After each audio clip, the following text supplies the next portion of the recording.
Sean McDermott, he and Joe Brady were both asked yesterday about would you have thought about kneeling at the 1 yard line, all that. We had some fun with that yesterday. Bills beat the Jaguars. We're going to talk about it with Sal Capaccio. And my takeaway from Sal, some of the answers from McDermott and from Joe Brady are, it is a moderate, small, large, however you want to phrase it, victory to have a coaching staff and a group that is telling you in the moments they are thinking about that stuff. That's all you can really ask for. I feel like you've got some coaches that would laugh off that comment or that question, and the Bills are, letting you know that even in the moment, they're like kind of thinking about the scenarios, and I feel like that's a good spot to be.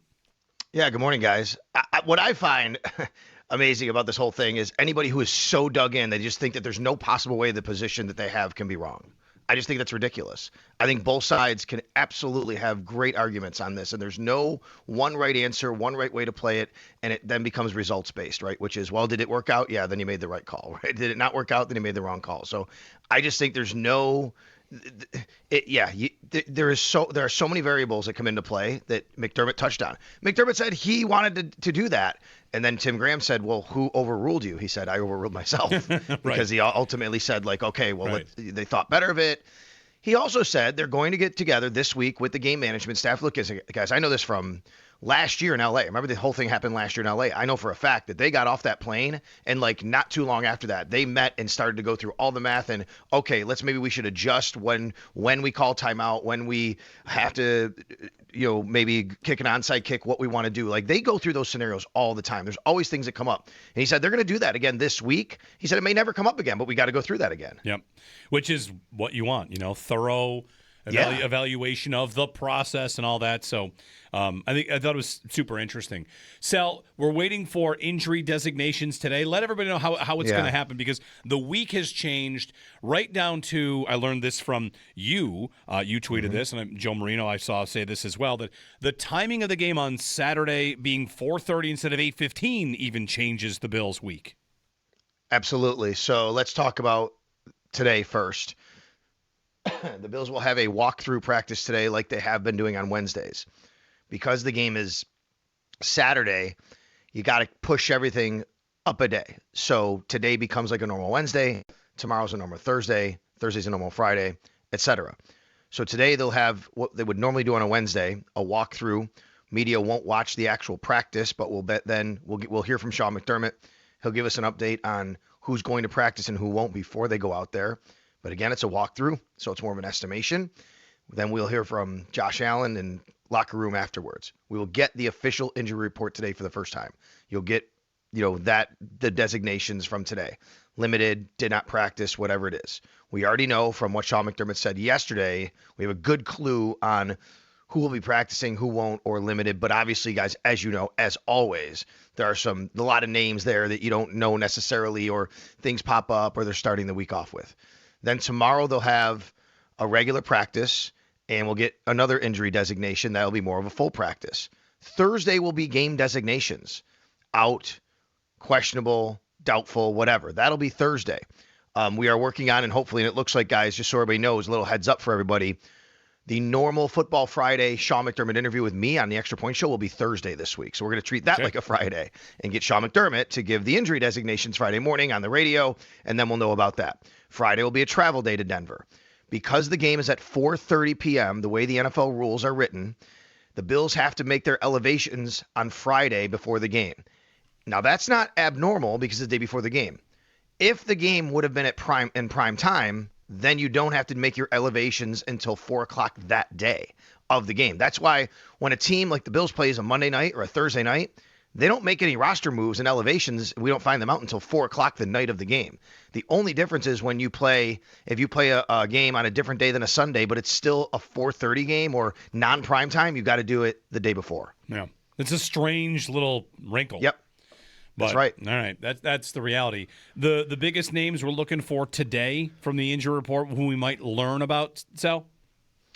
So let's just talk about a couple of guys that are kind of in that what we don't know yet bucket. Dalton Kincaid was in a boot. Sean McDermott did confirm that. He was in a boot after the game on Sunday. He said that it was more precautionary than anything. and he said he should be fine. So that's good news. But obviously, we'll be watching Dalton Kincaid for any sort of foot, any sort of knee that he's been dealing with. Tyrell Shavers is still having his knee evaluated. Yes, he came back in. He still finished the game. So did Ty Johnson the week before that, right? You just don't know with these things what's going to happen. So that's a guy we'll be watching. Speaking of Ty Johnson, he's certainly on this list. Like, what is his status this week? I think that is a major one that we'll be watching because he missed last week's game. He didn't practice. I think was he limited the one day, and that was it. And then I think at the end of the week. So that's going to be something major to watch this week, obviously. Max Harrison, I specifically asked Sean yesterday, do you think that Max Harrison might have a chance to practice this week? He said, we'll see where it goes. I'm not feeling as encouraged by it. He didn't practice at all last week. We'll see where that one goes. And then who was the one other last week that missed? Terrell Bernard. Terrell Bernard, again, same thing, improving, but we'll see where it goes. As far as other guys that we know that are injured, Jordan Poyer is week to week with a hamstring injury. When you use that terminology and you have a game in 6 days, I doubt he's playing, right?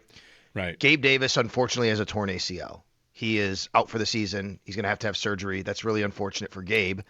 So the Bills have opened the 21-day practice window for Curtis Samuel, who's been on injured reserve. And they've opened the 21-day practice window for Ed Oliver, who's been on injured reserve. So those are the guys we'll be watching this week as well.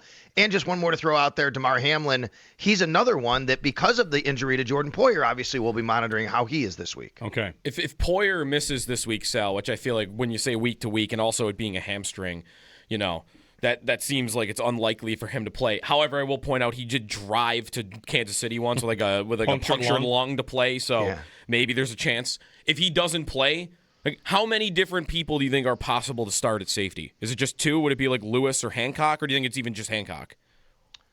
No, I think it's Lewis or Hancock. And I just think that, you have to – the Bills will have to weigh how they want to structure their defense and where they want to kind of have – I think this comes down to Cam Lewis, really.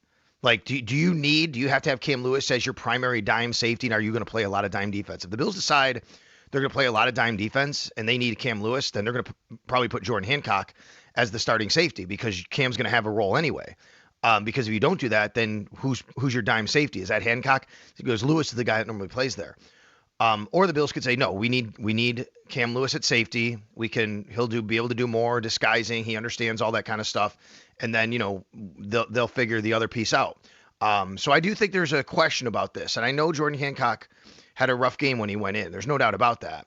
I would say, though, it does help if he is going to start to have a full week of practice with the starters. You know what I mean? Like that was Ray Davis or Frank Gore last week. Like they knew they were playing all week because Ty Johnson was out, which helps them prepare better, have a better understanding of what their role is for the game instead of something popping up on a Thursday and saying, well, we don't really know if you're going to play or not. So I would say I'd be a little more confident in Jordan Hancock this week if he were to start. That said, though, it's still a dicey proposition because of what we saw last week, and I think maybe Cam Lewis is the safer play, but we'll see what they do. Sal, at receiver, I mean, the Bills, we've seen them do this with injured reserve this year, and I wonder, if there's no move about adding somebody somewhere, are you expecting that Curtis Samuel is, in fact, ready to go, and it was just a matter of when the time they needed him came, he'd be ready?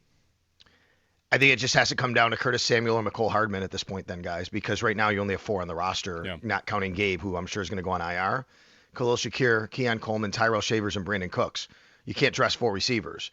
So you're either elevating McCole Hardman or you're activating Curtis Samuel. I think it's got to come down to one of those two, and it might come down to just how Curtis Samuel gets through the week. Let's not forget Curtis Samuel scored a touchdown against the Broncos in the playoffs last year. He actually had a really big play down the field.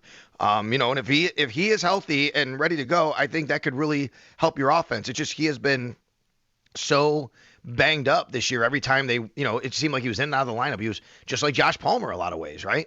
And he hasn't played in quite a while. Or they could go with McCole Hardman, and we'll see. But I do think that one of those guys is very likely to be active. All right. Sal Capaccio. The Denver side of the Sal, what are you feeling about Denver coming into this game? They're rested. We know that.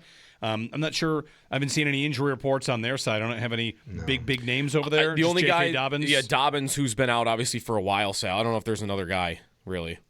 Yeah, Dobbins is not going to play. Obviously, he's been out, right? I think he's on IR for the year, right? Yep. I think he's out. So my early thought on the Broncos is, first of all, all of the intangible things are going against the Bills in this, right? No doubt about it. Like the circumstances of this game are clearly against the Bills. I mean, there was who was it? Tony Dungy was it Tony Dungy said something like it's unfair, like the way that the divisional round is unfair. But either way, I think we all recognize here that the Bills are banged up, going on a long road trip on a short week against a team that has a week off. That's just, we all know that and understand that, including Josh Allen. I also don't think that they're playing quite necessarily the same level of offense that they played last week against the Jacksonville Jaguars. And there are opportunities here against this quarterback to maybe, make some plays again. They could be able to do that. He's a second-year quarterback. I was actually surprised, guys. I didn't realize this till I looked at it. Do you know Bo Nix has a higher completion percentage than Trevor Lawrence this year? They're not, neither one. They're low 60s. But Bo Nix actually had a higher completion percentage than Trevor Lawrence. Now, one of the reasons, though, is they just throw everything short. They do not have a high depth of target. They don't throw a lot downfield. It's short. The Bills are going to have to tackle well this week, obviously, just like last week was a theme of tackling. The one thing I like about, the matchup for the Bills is they don't run the ball particularly well. Without Dobbins, their main guy is R.J. Harvey, and he can be good at the goal line, but he's averaging like 3-something yards a carry. Yeah. Bo Nix is very good with his legs. But on the other side, guys, I mean, this is a defense that gets after the quarterback. They have the highest sacks per pass attempt in the NFL, and they're also really good against the run. There's really nothing they don't do well on defense. Be a fun game to watch. 4:30 Saturday. Yeah, Saturday. So at least we know that now, right? We all waited for that last night. I'm just surprised. I thought I was convinced it would be the primetime game, but here we are. Anyway. Yeah. Sal, we'll talk tomorrow. Here we go. Off to the division round. Thanks, Sal. All right, guys, you got it. You got it, guys. Thanks.